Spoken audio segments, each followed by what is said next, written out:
జెడ్బీ9 news కి స్వాగతం. All India Ambedkar యువజన సంఘం జాతీయ కార్యదర్శి కొంకటి లక్ష్మణ్ దేవమ్మల కుమారుడు వెంకటేష్ వరలక్ష్మిలకు ఇటీవల కూతురు జన్మించగా శనివారం ఎన్టీపీసీ శాలపల్లిలోని వెంకటేష్ అత్తవారి ఇంటికి మధ్యప్రదేశ్ రాష్ట్ర principal secretary Indore collector Parikipandla Narahari విచ్చేసి లక్ష్మణ్ను మనవరాలను ఆశీర్వదించారు. ఈ సందర్భంగా చిన్నారి పాప ఆయురారోగ్యాలతో ఉండాలని, మంచి ప్రయోజకురాలు కావాలని కోరుకున్నారు. మధ్యప్రదేశ్ రాష్ట్ర principal secretary Indore collector Parikipandla Narahari వెంట ఆలయ కమిటీ టీం మల్కా రామస్వామి, మిట్టపల్లి రాజేందర్, కన్నం వెంకటేష్, బిట్టు ఈర్లా శ్రీనివాస్, కొంకటి సిద్ధు, కొంకటి పూలే బాబు కుటుంబ సభ్యులు పాల్గొన్నారు. మున్సిపల్ ఎంప్లాయీ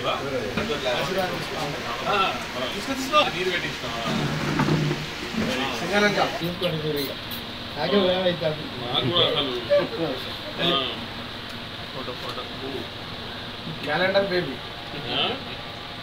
ఎంత బ్యూటిఫుల్ ఉన్నది, పుట్టే ఎంత అందంగా ఉన్నది, మంచి ఎంపికలు ఉన్నాయి. మంచిగా వెరీ గుడ్. ఆవిడ సెలెక్ట్ చేసి పంపించింది.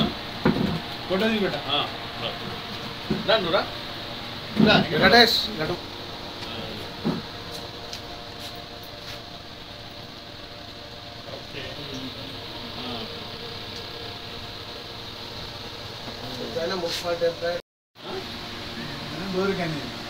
లోపలికి వెళ్తారా?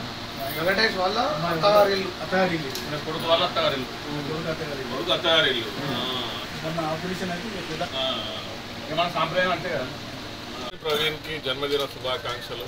నువ్వు ఆయురారోగ్యాలతో చాలా సంతోషంగా ఉండాలని ఆ భగవంతుని ప్రార్థిస్తున్నాను. నువ్వు చేస్తున్నటువంటి ప్రతి పనిలో భగవంతుడు నీతో ఉండాలని, తోడ్పడాలని, మరియు నువ్వు ఇంకెన్నో అత్యున్నత స్థాయికి ఎదగాలని మనస్ఫూర్తిగా కోరుకుంటున్నాను.